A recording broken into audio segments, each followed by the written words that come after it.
Hello everyone and welcome to episode 68 of Generation GC. The World is Black from the Chronicles of Life and Death, Good Charlotte's third album released in 2004, and my guest today is Daena. My name is Molly Hudelson, once again, and as always, I'm your host, as well as the producer, creator, and editor of Generation GC. Last week, we talked about The Young and the Hopeless from The Young and the Hopeless, and next week, we'll be talking about a song from Good Morning Revival. Daena is originally from New Jersey, but she has been living in Nashville for 7 years, since moving down to go to school at Belmont University. She's a songwriter and indie pop artist. Good Charlotte was her first music obsession, and she's been playing music for most of her life. In 4th and 5th grade, her best friends would burn her copies of their albums that she'd pretty quickly wear out on her boombox. I don't know about you all, but I can definitely relate to that. Daena and I had a lot of fun talking about New Jersey and the local music scene, and I think y'all are really going to enjoy our conversation today. I also wanted to mention that I love having guests from all around the world and from all different backgrounds on Generation GC. If English isn't your first language, that's okay. As long as you're comfortable holding a conversation in English, you're good to go. And by the way, different backgrounds doesn't just mean location or ethnicity. That's ensuring a varied gender and sexuality representation. It's representing fans of different ages, fans with their own unique life experiences of any sort. So if you're listening to this show, my goal is for you to feel like you are represented. And if you don't feel like someone like you has been on the show, hey, reach out. I would love to have you on the show. Let's talk. I also want to continue mentioning blacklivesmatters.card.co, antisemitism.card.co, and anti-asianviolenceresources.card.co. It's true, of course, that, in a lot of ways we've made progress in the world, in the US and overseas as well, but, there's still a lot of hate crimes happening as well as just bigoted attitudes in a lot of ways. And I just want to encourage everyone to please educate yourselves and just be compassionate to everyone, be kind and be loving at the root of all of this. Finally, Generation GC stickers are here. Do you want a sticker? 2 things you can do. Number 1, you can support the show on Anchor. Go to anchor.fm/generationgcpod and click support. And anything that comes into the show just helps me keep the show going. It helps me buy equipment that I need, like a laptop riser, headphones, cables. It helps me print and ship stickers and mugs, special giveaways like that. And it really makes a difference. Number 2, you can make a charitable donation. If you go to blacklivesmatters.card.co, they have a list of organizations.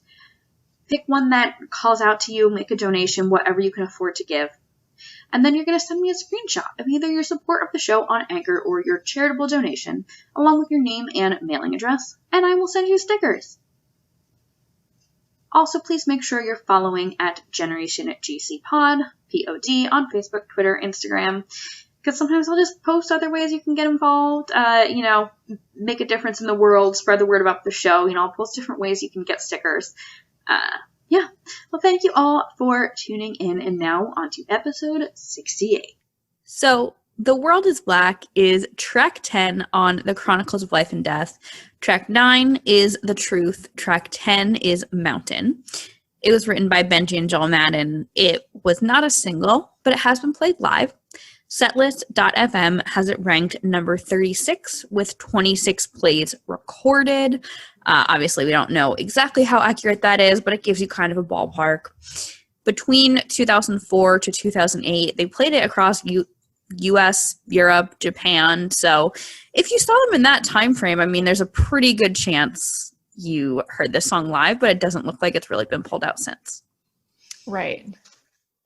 Well, we have a lot to go into with this song, Daena, but first I want to help our guests get to know you.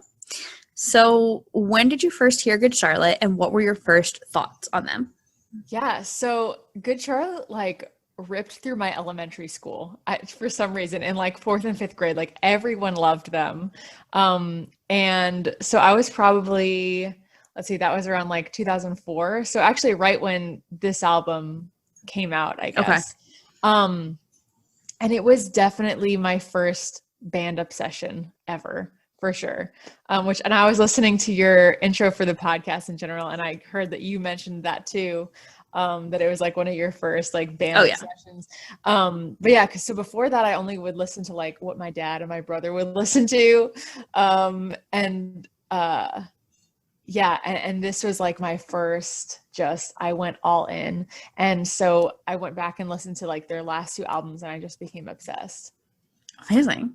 Well, I also like to ask, have you ever seen Good Charlotte live? I have, and it was amazing. So I basically, it was very recently, like a couple of years ago, maybe a little more than that at this point, but it was at the last Warped Tour that they actually did. Down like actual Warped Tour or the Atlantic City thing? Like actual Warped Tour. Okay. So I think this was like 2015, right around when they did their like like revamp and like release new music and stuff. But yeah, I had wanted to see them. Like I never got to see them growing up and when I was like obsessed with them, and I'd wanted to see them forever. And I saw that they were playing like only select shows at Warped. So like Warped came to Nashville, but they weren't playing. And I was like, I'm not interested. And we drove up to Indianapolis and saw them, and it was amazing. Well, Indianapolis was cool. I was there. I was on the tour that summer. Oh my God. Indianapolis was cool because that was their first show on the tour that summer. Yeah. So you picked the right tour, show to go to. We were at the same show. We were, as was Nicole Perry, who came on this show to talk about Moving On. She and I met in the photo pit that day, as was Kelly Zeller and Alyssa Gardner, and a future guest that you haven't heard this yet, but it's been recorded. So several guests, and honestly probably some people I'm not even thinking of. Several guests of this show were at that specific Warped Tour. That is so funny and amazing. I love that. And it was a great show. Oh, it was awesome. Like all of my like 10-year-old dreams like come true in one moment. Yeah. Well, it's definitely a small world. And continuing on that note, we're both from New Jersey. You're from Old Bridge. Yes. I lived in Sayreville for a few years. Crazy small world. We definitely know some of the same people, but I just want to know, like, what was it like for you growing up in New Jersey? Like, were you involved in the local music scene? Yeah, I was a little bit. So I'm a musician and an artist too. So I do remember I was really involved in like the Asbury music scene.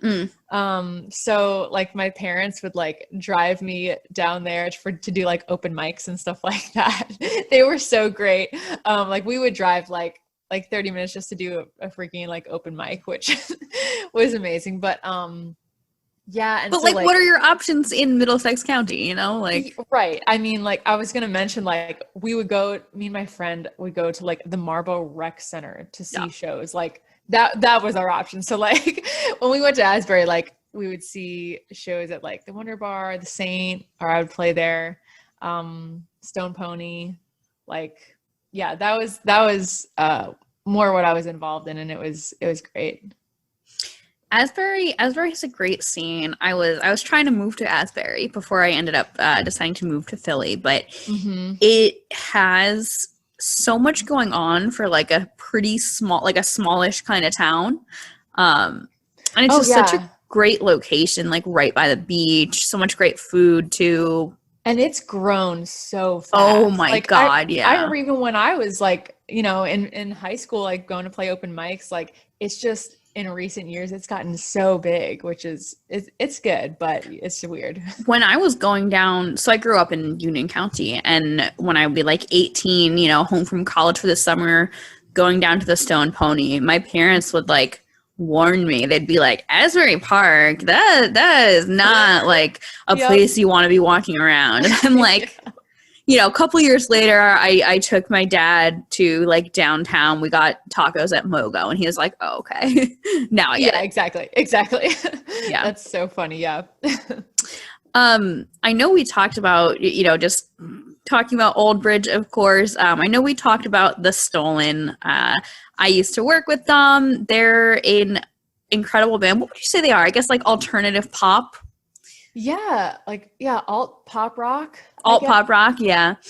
Dom's great. I worked with him for a while. Isn't Pollyanna also from Old Bridge? Yeah, I noticed that you'd mentioned that. I wasn't aware of them, and I was listening to them this morning. They rock. They're so good. So good. If they're from Old Bridge, that again is what a small world. But yeah, I went to high school with all the guys from The Stolen, which is amazing. So funny. And then now Dom also lives in Nashville. I saw crazy. That. I know. Yeah, connect, crazy. Yeah. I was sad when Dom moved because he left the job here, but we have a great staff now. So so you live in Nashville. You went to Belmont. What made you want to go to Belmont? What did you study there? Yeah. So Nashville was not on my radar whatsoever. But one of my mom's friends is a vocal coach, and she recommended Belmont to me just because they have such a great music program. So I came in as a music major and then discovered the world of songwriting and wound up switching my major to songwriting, which was amazing. And it was so cool that I got to study that and meet a bunch of my co-writers that I still write with today, so cool. Through school. It was amazing. So, it was a good experience. So tell me a little bit about Nashville just as a city. 'Cause I've been twice, once it was I literally flew in, hopped in a van, drove off to Toronto on tour. And I was there for NAMM, but really wasn't exploring much. I mean, tell me about Nashville as a city, a place to live. What do you like about it? What do you not like? Maybe what surprised you?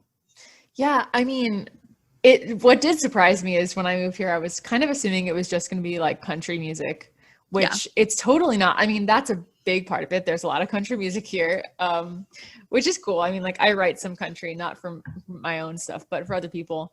But there's a surprisingly big underground indie and pop scene, which is awesome, and alternative and rock and everything else too. But there's just always music happening, and Nashville is this little hip kind of liberal pocket of Tennessee. And it's awesome. It's like a small town, but in a city. I can go to my favorite coffee shop and then I'll probably run into someone I know, even though it's kind of a larger city. So it's just it's a great town to live in. It's a nice vibe to have, just feeling like it's a small town and people know each other, people are friendly, kind of thing. Especially within the music industry. The music industry within Nashville is it's such a small town vibe. I get the vibe. It's as much as New York and LA, if not even more so, but I get the vibe that Nashville music industry is just very, very close knit. Mm-hmm. Totally. It's very collaborative too, which I love. And I've heard, it's just a different vibe than, New York or LA. So I've heard, it's just, everyone just always wants to collaborate. And I love that. Yeah. Well, I want to hear about your music and, what's influenced you and how Good Charlotte, fits into that. I mean, because you talked about them as your first kind of obsession. How does that fit into the style of music you make today, which is this kind of airy, dreamy indie pop? Yeah. You know what? I think because it was one of my very first music loves, I feel their music and their style really has seeped into my songwriting in a way. Even though it is funny that I don't, obviously I don't make that genre of music, but I think at times, especially in some newer stuff that I've been working on, which is more of rock influence, I think they're kind of pop leaning song structure, and especially they have such hooky melodies with those tight harmonies. I think that really stuck with me, and I think it does come out of my songwriting. Obviously, production and is very different, and genre is very, very different, but I think at the core of it, that really influenced me. The harmonies is a good point. And that's something, maybe it's the fact that the Madden brothers are identical twins, but they definitely have these really, really special harmonies. And I can hear that in your music too. It looks like the newest song is Bright Enough. Yes. So can you just tell me a little bit about that song, maybe the inspiration behind it? Yeah, so Bright Enough, yeah, it's my newest single. It came out this past October. And lyrically, it was inspired by feeling kind of like an outsider within the queer community. And kind of like, you know, it became this like letter to myself of like being proud of who I am. And like, even though I don't always like fit in so-and-so label, you know, I just reminding myself that I am perfect and just the way I need to be. But yeah, so it came from a very like vulnerable and emotional place, but it wound up, you know, throughout the course of the song ends up being this like joyful kind of anthem. Yeah. It's a very, very anthemic song. That was what was going through my head as I was listening. I was like, this is really like uplifting in that sense that I feel like there's probably people listening to this that are hearing what you're saying, and it's like really giving them that boost. Thank you. That's kind of my goal. I just, you know, I hope that I can connect with people who feel the same way. Yeah. I hope you can too. Maybe some of them are listening. Who knows? Yeah, I hope so. Well, and that, you know, I have to say that is definitely in big contrast to our song on topic today, which is The World is Black. Why did you want to talk about The World is Black? Yeah, I've always loved this song. I have a vivid memory of listening to this on the CD that my friend burned for me, like sitting in my family's computer room, which is a very early 2000s thing. The computer room. Like, but I have a vivid memory. I loved this one as a kid. It was ironically because I always liked the contrast. I always called it the xylophone sound at the very beginning. Listening to it earlier this week, I was like, that is not a xylophone. But yeah, child me was like, that's a xylophone. I love that sound. But I always thought it was so cool. It's like the contrast of that sound at the beginning and then this like dark lyrical theme, I always thought was amazing. But I wanted to talk about it because I think it's also just so relevant to like today. And I think it's important to like talk about that stuff. Yeah. We'll I think we should touch back on that in a little later on. We'll be like, okay, how does this apply today? Oh, yes. I want to go over real quick, any misheard lyrics from the song, anything that you looked at on paper and were like, wait, what?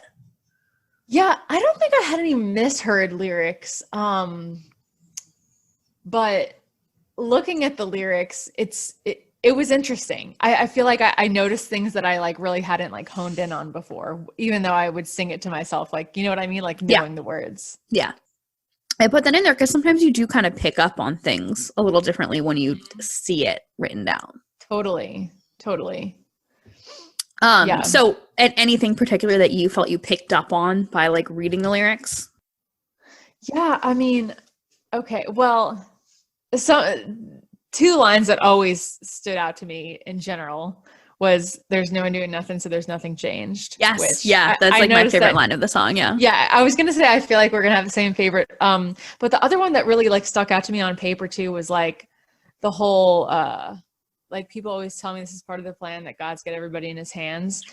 And I've always thought it's like this desperate plea. Like, how can all these awful things be happening if like this is God's plan? And I just like, I love just how plainly they put that. Like, kind of like calling it out. Well, it's you know, I remember being like a tween in Hebrew school, learning about the Holocaust and how a lot of Jews completely lost, you know, faith and beliefs when that happened. Because like, how could this happen, right? Right. I get it, you know, and I could definitely see how that can make you question, you know, that or just anything going on in 2004 or anything going on in 2021, you know? Oh my God. It can be applied to like anything, or even like a large scale, like things going on in society, or like going on in your personal life, you Yep. know, like bad things happen like all the time. Mhm. And so if you're like leaning on this presence to be like, well, that's what was supposed to happen. I think like that's such a harsh thing to think about, and like, why, you know? Right, And I think right. that's kind of, you know, going into like the theme of the whole song in general, but Yeah. yeah, Well, totally. let's talk about that. What would you say is like the theme of the song? What's your interpretation, excuse me, of the song? I mean, I think it dives into like just this utter darkness that the world can have in it. Yeah. And like in general, the hopelessness that you feel because it feels like you can't do anything to stop it or help. And like, I think that's more of like, it's like the side effect of like watching things happen and feeling like you just, you know, can't do anything to help it. Yeah. Which is just a terrible feeling, you know. But at times I think like things feel so big that like, how can you even make a difference, you know? Right. Yeah, I mean, and that you know, helplessness becomes hopelessness, right? I think there's a very clear element of being frustrated and being upset because you watch the news too much, you know, turn on channel 7 at 7:45. And yeah, just calling into question your faith, if God is real, if anyone's listening, you know, when things are so bad. And just kind of realizing how pervasive it is, I think. Everyone is involved in it. Everyone's complicit. Nobody seems to be doing anything. Oh, totally. Yeah, it's interesting because it is like, it's like two levels. It's this personal despair, and then it Yes. bleeds into like everyone is complicit. You're totally right. Yeah. Well, and there's, you know, I'm involved. I mean, how much active involvement, not so much during COVID. I haven't been out doing protests, but, you know, I'm involved in like the animal rights community. And a lot of those people will talk about how they deal with depression because they're just like so frustrated and saddened by all this stuff that's happening. And I think that's common, frankly, in a lot of activist spaces. That's such a good point, because you can get into this cycle of like, I'm trying so hard and nothing's changing. Yeah. You know, it can get very depressing even when you're trying to make a difference. Totally. And I want to bring up, so there was a Reddit thread in the r/Good Charlotte subreddit, which is not very active, where, you know, it was the thread was, what are Good Charlotte songs about depression? To whoever posted that, sending you a hug. I hope you're okay. I've been there. I know many of you listening have been there, you know. But hey, you have Good Charlotte, turn to Good Charlotte. Totally. And someone suggested this song, and like, it makes sense, I think, you know? It makes sense. Okay, so I'm thinking back to like reading the lyrics. That's something I never thought about before. I don't know if maybe this is reading too much into it, but I think that's the point of this We're talking about one song for like an hour. There's no reading too much into it. Yeah. Exactly. So I thought it was so interesting that he says in the lyric, and there's no hope. That's what we're told. I've never noticed that before. And I was like, okay, so maybe this like very stark depression is not necessarily coming from him. And I just thought that was interesting. And I was curious what you thought about that too, because that's something I literally never noticed before. I think it's twofold. I think it's things that feed into each other. Because I think, as we were saying, you know, the world around you can make you depressed, especially if you are an activist or someone who just gives a shit, right? You don't have to be, you don't have to be someone who's dedicating their lives to going to protests to give a shit and to be depressed about all the stuff that's going on in the world. Being depressed can also give you a negative outlook on the world. I think those things feed into each other. Totally. Like very well. how much of this song is, I don't know. I'm back and forth on it. It's like, is this song written about the world around him, or is it written about, their own mental health? Yeah. Like, I mean, yeah, I think it's both. Yeah. I think it ultimately is both. I just thought it was interesting, like, that he chose to say that rather than, and there's no hope, that's just how I feel. But like, and there's no hope, that's what we're told. Well, but that kind of saying, like, that phrasing adds to, I think, the sort of helplessness, right? There's, something, let me see how well I can phrase this. Something I remember learning about people with depression, people that are experiencing depression, you feel like your problems, you can't control them, and that anything that's good that happens, there's nothing you can do to influence it, right? Mm-hmm. So there's no hope, that's what we're told. You feel like there's nothing you can do to change anything. Right. To change, your life or the outside world, I guess. Right. Both. Yeah. Yeah, true. That's so true. Yeah. Let's I guess take a look at some of these lyrics, and we can go like kind of line by line, but just see how well this applies today, because the song came out 2004. It's 2021. Mm-hmm. A lot of stuff's happened. Yeah, a lot of shit's gone down. Yeah. Turn on channel 7 at 7:45. You see the same damn thing. It's just a different day. I mean, yeah. Yeah. I mean, just the fact that, like, at least I feel like if I turn on the news, there's like always bound to be. Oh, I don't watch the news. No, like a tragedy or a shooting or a disaster. It can feel like never ending. Yeah. I don't watch the news. Yeah. I can't. The only thing I would say is maybe different today is that maybe it's like open up your Twitter feed. Totally. You know, which, yeah. I've had to take a lot of Twitter breaks over the past year or so, Oh my God. Yeah. It's overwhelming. Yeah. No one really knows why this is happening, but it's happening. Everywhere you go, it's just a different place. You get the same dark feelings, see the same sad faces. No one really cares that this is happening. Okay, so to go back to our past discussion, you get the same dark feeling. That to me is like a personal, mental health kind of thing. Totally. Yeah, I feel like that line's kind of timeless. And the last one too, like, does it say like no one really cares that this is happening? How much does that apply to the past year, and how much people are just like calling each other out? Mm-hmm. I mean, people are calling each other out for, oh, you're not wearing a mask, or you're not doing this, or you're not doing that. And then, but everyone is breaking the rules in their own way. Like, Right. Yeah, totally. I mean, yeah, I'm just thinking too about like, the Black Lives Matter movement and how much that, gained traction this year, but like it still feels like people don't care.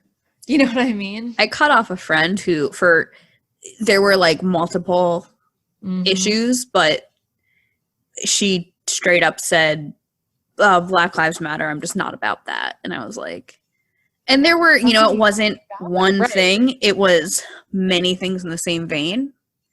But yeah, I just like, what would you be saying about Jews if I wasn't around? And how could you say this about anyone? Right. Yeah. We come into this world and we all are the same. In that moment, there's no one to blame. That is such an interesting section of the song, because it's like the hope of the song for me. Yeah. Probably the only section of hope in the song. And it just makes me think about like what goes wrong from that moment on, like how does this happen kind of thing. Right. Because children aren't born evil. Yes. That's a belief that I've held for like forever, that I think we are intrinsically good. Yeah. So I would agree. But the world is black and hearts are cold and there's no hope. That's what we're told. And we can't go back. It won't be the same, forever changed by the things we've seen. I think that applies pretty clearly today. Oh, yeah. I think it does. You know. Yeah. Second verse, living in this place, it's always been this way. There's no one doing nothing, so there's nothing changed. And I can't live when this world just keeps dying. That's probably the darkest the song gets, but like when this world just keeps dying. Ooh. It's just okay. I don't want to interrupt the line by line, but no. I want to just say I think that Good Charlotte is so good at being like truly honest, no matter how dark that means being or coming off as. And I think like a lot of people's criticism of them is that their lyrics like come off as quote cheesy. I just don't think they are. I think they're just being honest, and they're being like bold enough to put those thoughts on paper without trying to find a way to like have to twist them. And I think it would be cheesy if it was not coming from the heart. Absolutely honest. Yeah. Like totally. It's very, this is how I feel. This is coming from the heart without a big attempt to poeticize it. Absolutely. You know? Yes. And I think that's like why they like spoke to so many like teenagers at that time. It's because like we've all had those thoughts. They just, again, like we're bold enough to like write them without caring how they came off, which I just love. Yeah. No, I completely agree. And I think they put it in this song, they put it like in a bigger context too. Right. Totally. People always tell me this is part of the plan, that God's got everybody in his hands, but I can only pray that God is listening. Is he listening? Oh yeah. Very, very applicable today. Very applicable. And hearing that again, it makes me think again, like, is he talking about his own kind of his own self or what's happening around him? Probably both. I think it's both. I think it's very much both. It's like is God listening to everything that's happening in the world? Is God listening to me? Like, I think both. Feeling. Right. Yeah. We're living in this world, growing colder every day. Nothing can stay perfect. Now I see. Whew.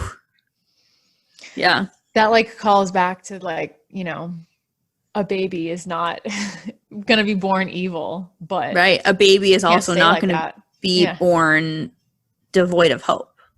Mm-hmm. Yeah. You know, but it can't stay like that. Yeah. Oh, wow. So dark.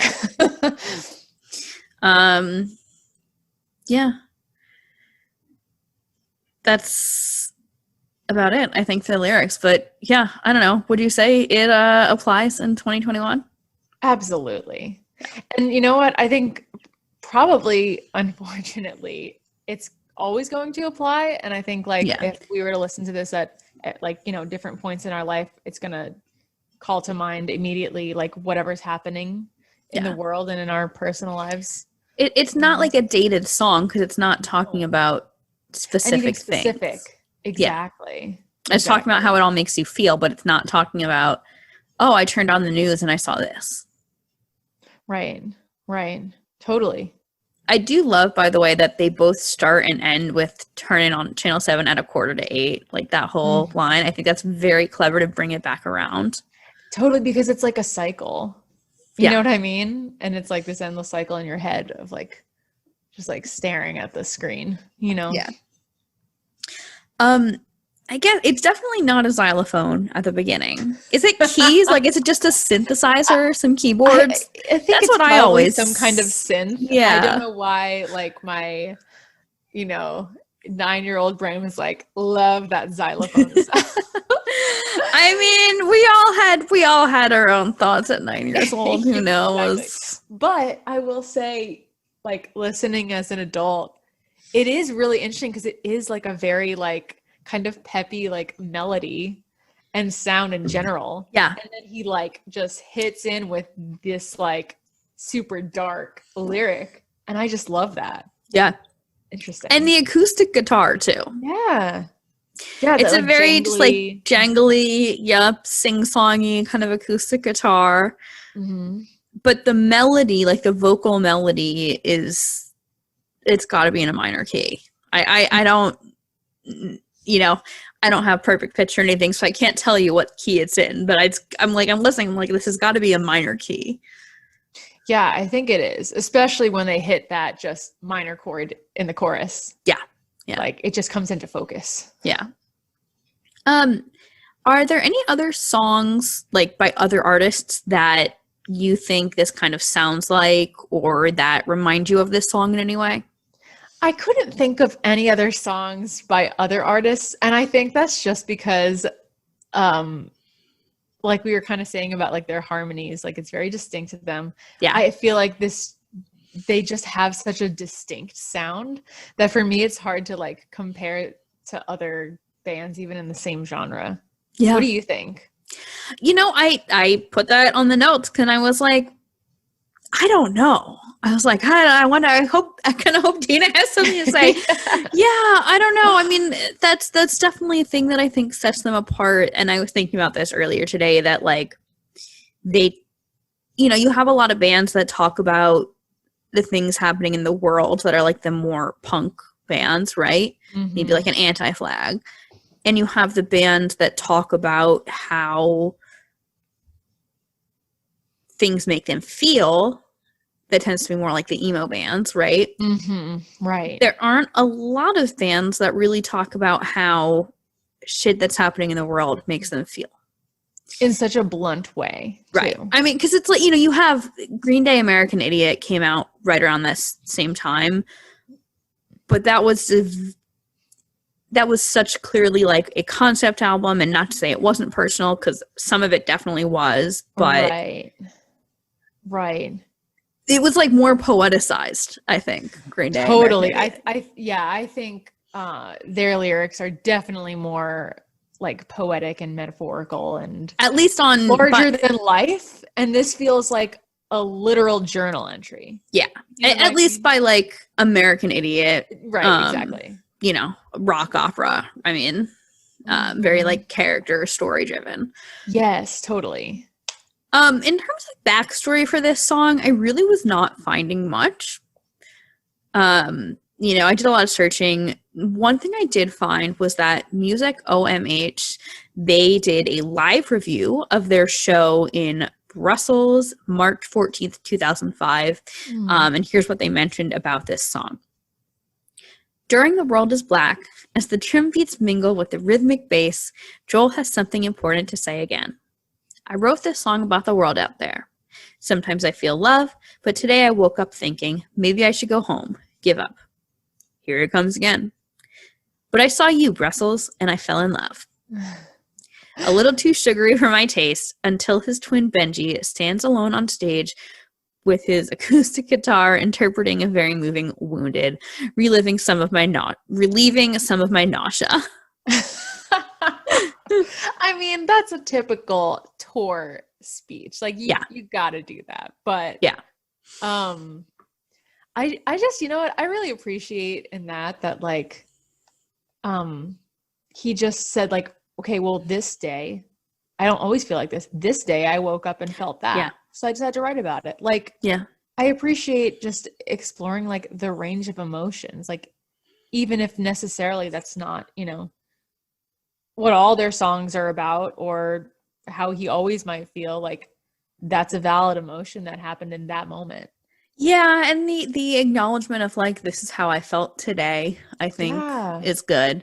Because I think it just feels much more like vulnerable and real when you're like, oh, this is how I felt today, Yeah, and it like validates you. Like you don't feel crazy if like you have a day that you feel like crap. Yeah, exactly. So you mentioned listening to this song in the computer room. Did you have any other like memories or stories that you wanted to share about this song? I don't know this song in general. That is the vivid memory that calls to mind. It's a good one. Yeah. Yeah. I mean, I have so many like in general, Good Charlotte memories. Like I do think this is this is funny in retrospect that I wanted to share. Yeah.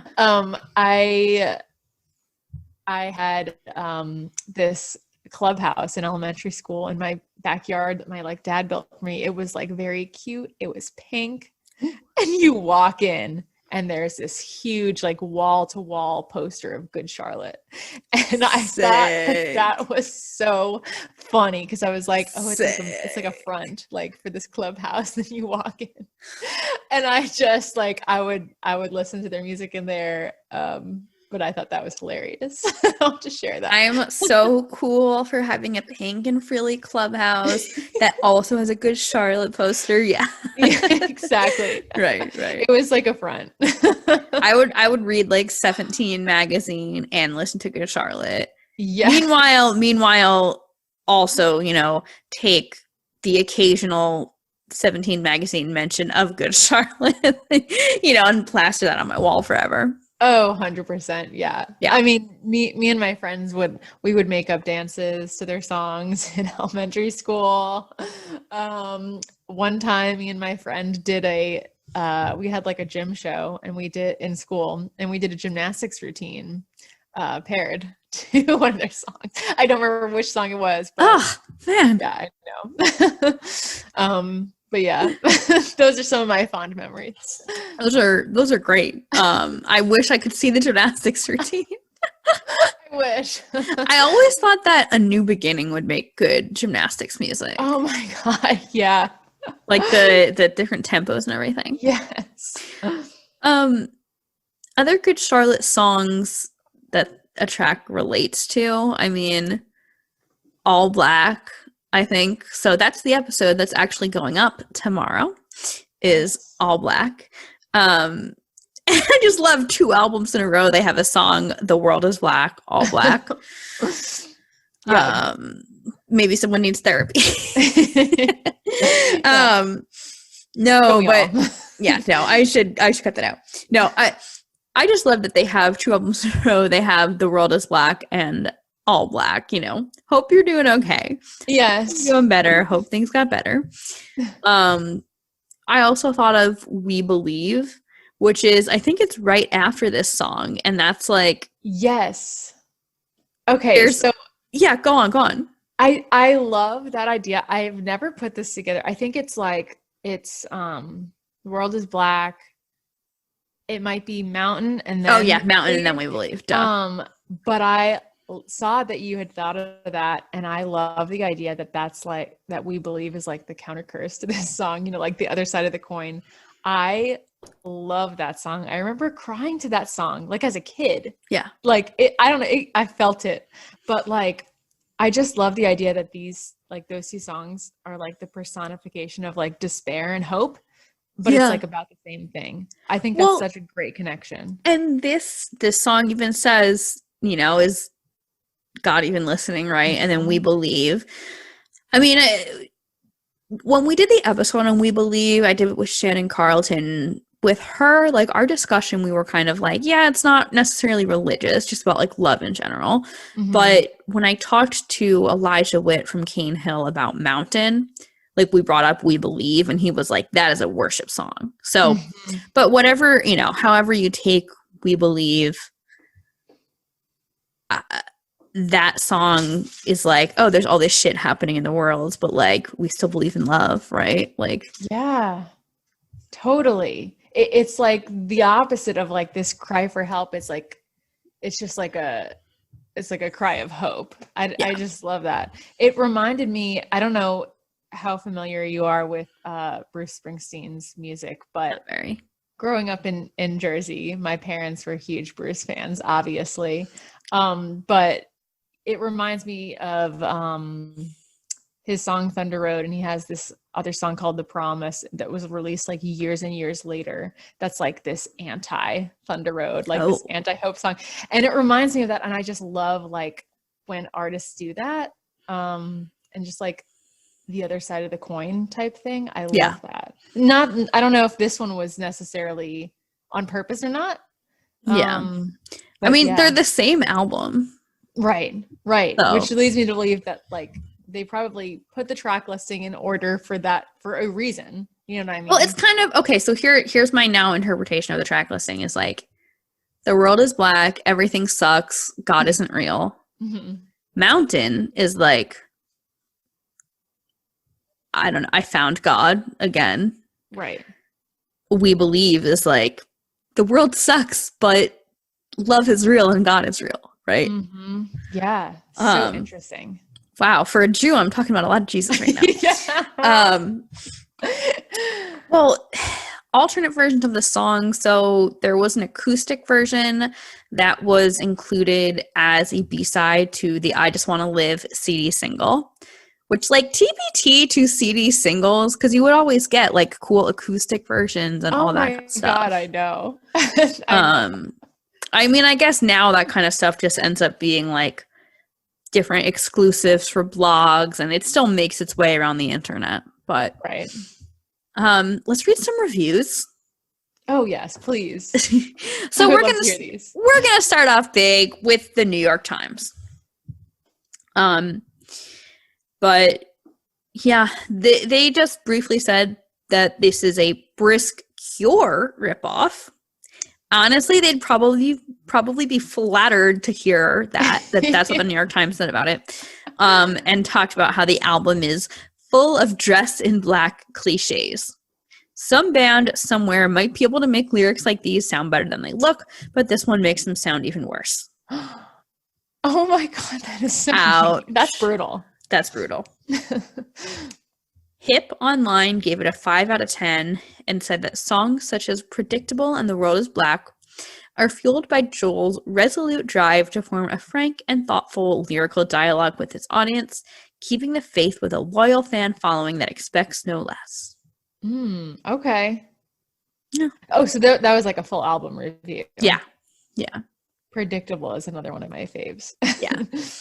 That's a good one. New York Post did like an interview, so it wasn't like a review of the record, but it was like a feature interview. Okay. And in their text, they said that the disc is at its best when it's wrapped in the snap and crackle of pop songs, such as I Just Want to Live, Secrets, and The World is Black. Those tunes, bright and fast, make up for the sappy, mosh mush ballads that also pepper the record. But like, I feel like between those, like that's always been their bread and butter. Yeah. You know? Yeah. Some middle ground. Exactly. The Phoenix Remix did an off-the-record guide to their deep cuts.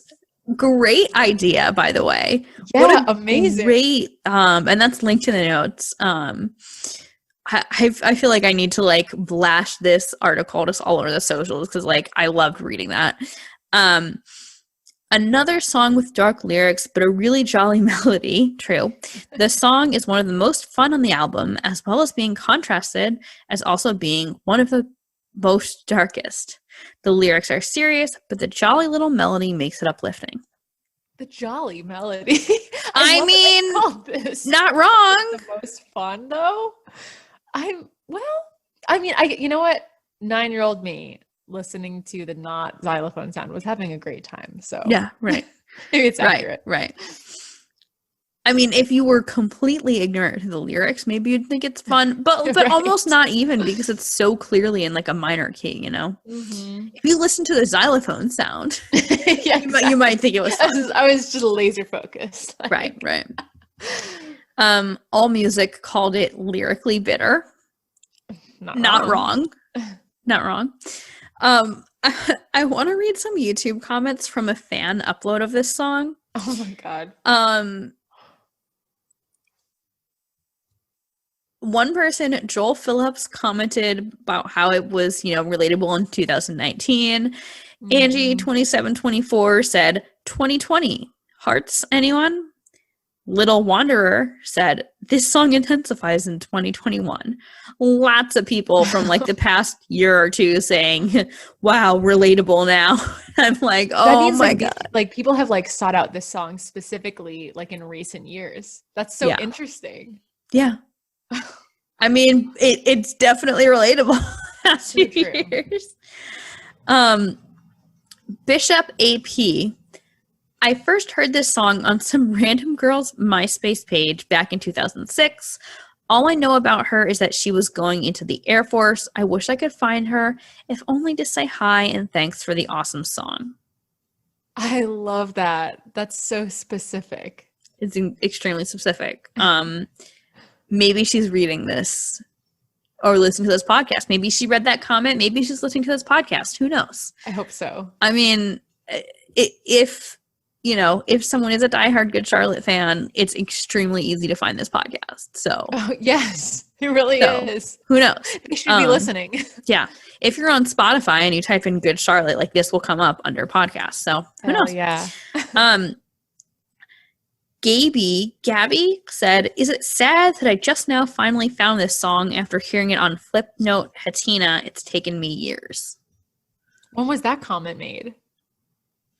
I don't know. Unknown origin. Yeah, okay. Unknown.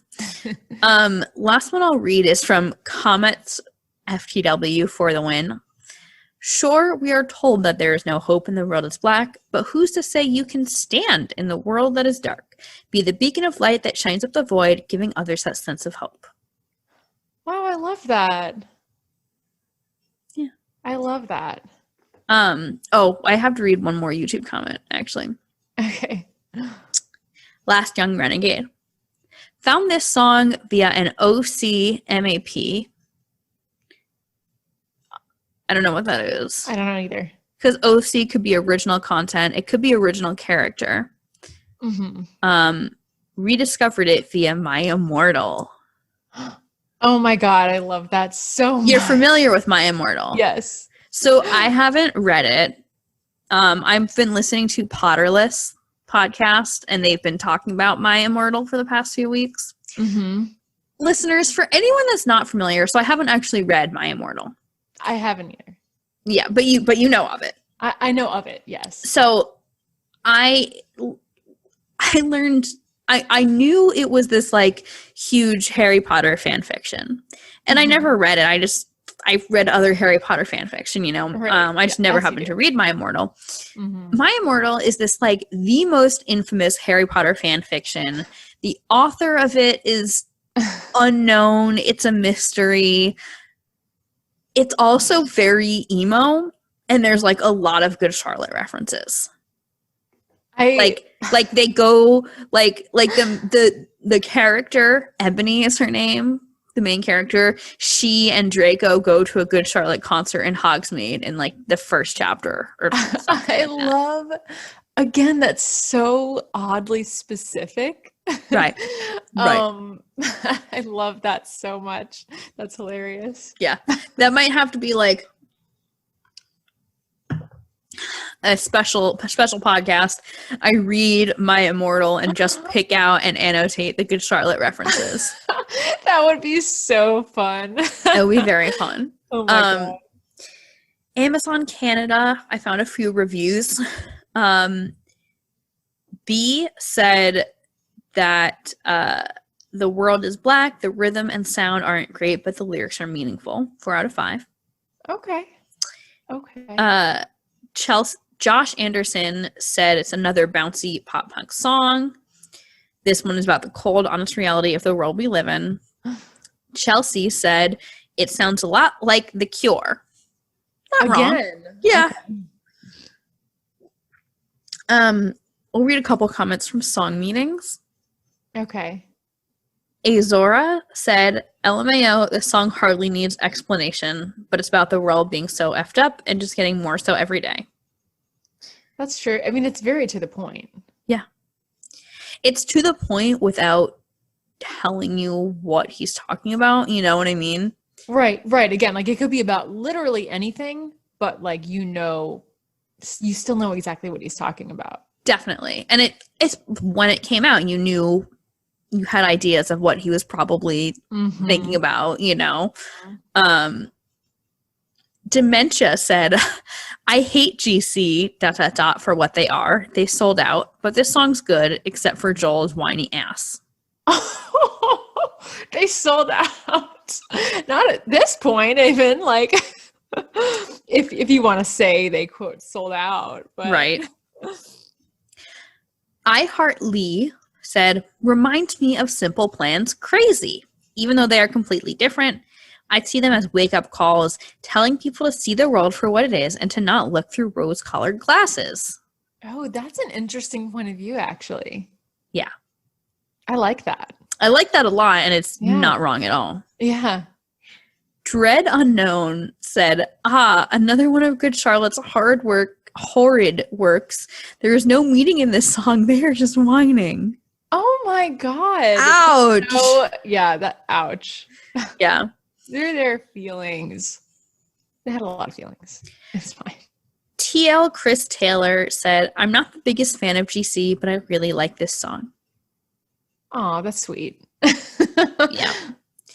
Lots of different opinions on song meetings. Song meetings comments were always volatile, but especially so during the Chronicles era. There's a lot of fighting because I think this is when people started to say they sold out. Yeah, interesting. But see, that's so interesting because I am very, very much like an early GC fan. Like first 3 albums are my favorite. Yeah. But because this was the first album that I like heard, I don't think of it that way. Right. I still kind of group it like with the early stuff. Yeah, that's interesting. Well, as we wrap up, Daena, how has The World is Black held up for you over time?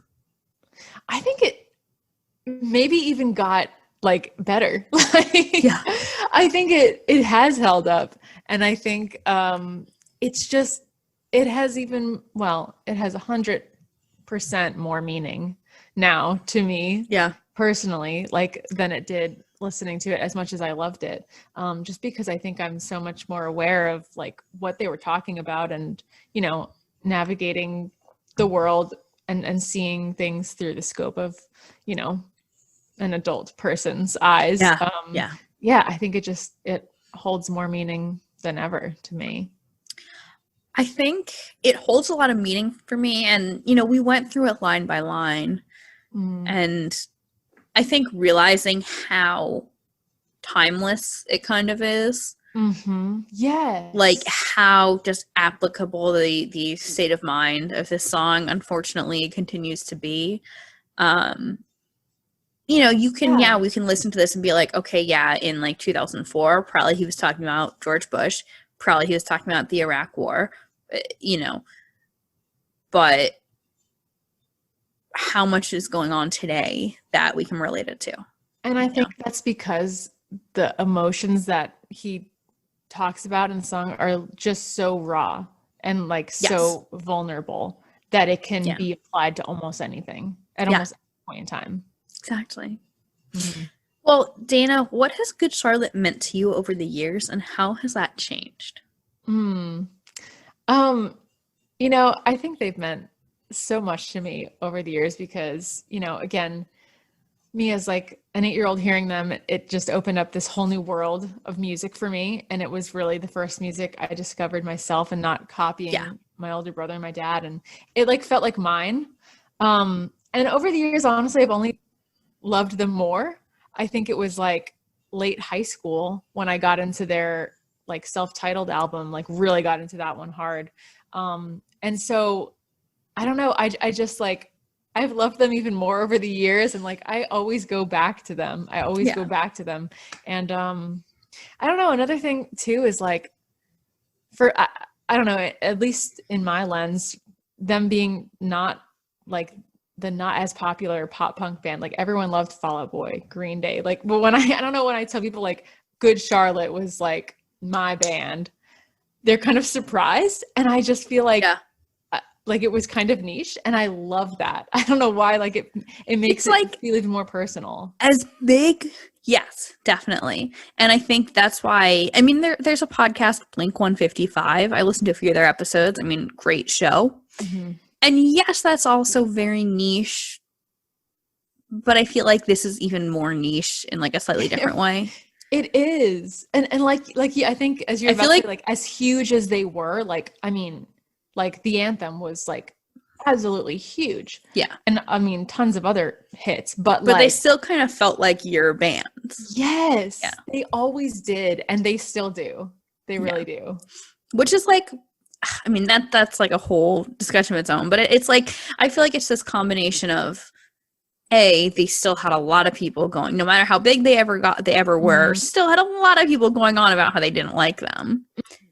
And it's just how personal they were, how personable they were in interviews always, how friendly they were to people they met. I mean, you know, I've talked to a handful of people that have worked with them and just like pretty much only have great things to say about like their character. That makes me so happy. Yeah. Yeah. No, like their publicist, their publicist from the Generation RX cycle, like I was just in touch with him as I was starting this. I was like, you know, hey, do you have any like resources for me? And he was just like, great guys, nicest guys. Like that makes me so happy. Yeah. Well, Daena, do you have any like last words about The World is Black, about Good Charlotte, or about yourself? I think honestly, just re-listening and diving into this song again for this podcast just like rekindled my love for this song. And it really did like kind of shock me how relatable it was, or it is, to today. I know. And you mentioning that it's such a timeless song in that way. Yeah. I really appreciate that. And it makes me love it even more. And I love Good Charlotte. And it really has inspired my songwriting, I think. Amazing. Well, as we lead off, so I have a Generation GC and Friends Spotify playlist. Yes. So I'm going to put, I think, Bright Enough. And I'll put Close Isn't Enough too, because that one's got like what, 500,000 streams or something. It's so close to 500,000 streams. Maybe by the time, I don't know, maybe by the time this will be out. I hope so. I'll put those on, and The World is Black. And then I would just love to hear from you, like, what's something you're listening to lately? Could be literally anything that's not Good Charlotte or your own music. Okay. Like a band or a specific album or song? A song, yeah. A song. Oh my God. I'm like, I gotta look at my Spotify. Okay, well, I am guilty of listening to the re-release of Taylor Swift's Fearless yesterday. But there's no guilt allowed on this podcast. Aside from that, oh my God, I do have a specific song that I've been jamming to. It's, so I love the band Muna, and they did a remix of a song called Man's World by Marina, and it's amazing. Amazing. Yeah. Daena, thank you so much for coming on the show. This was so much fun. Always love bonding with people from New Jersey. Yes. I wish we could be in Asbury Park right now. Oh my God, me too. I'm planning to go soon once we find a time, but I think I'm going to bring my dog to Yappy Hour so my friend that lives there can meet him. I love that. But yeah, well, thank you so much. Thank you for having me. Where can people keep up with you and find your music? Yeah, so on Spotify or Apple Music or wherever you listen, you can just search Daena, Daena. And then my social media is at Daena Music. Perfect. DaenaMusic.com. Yeah.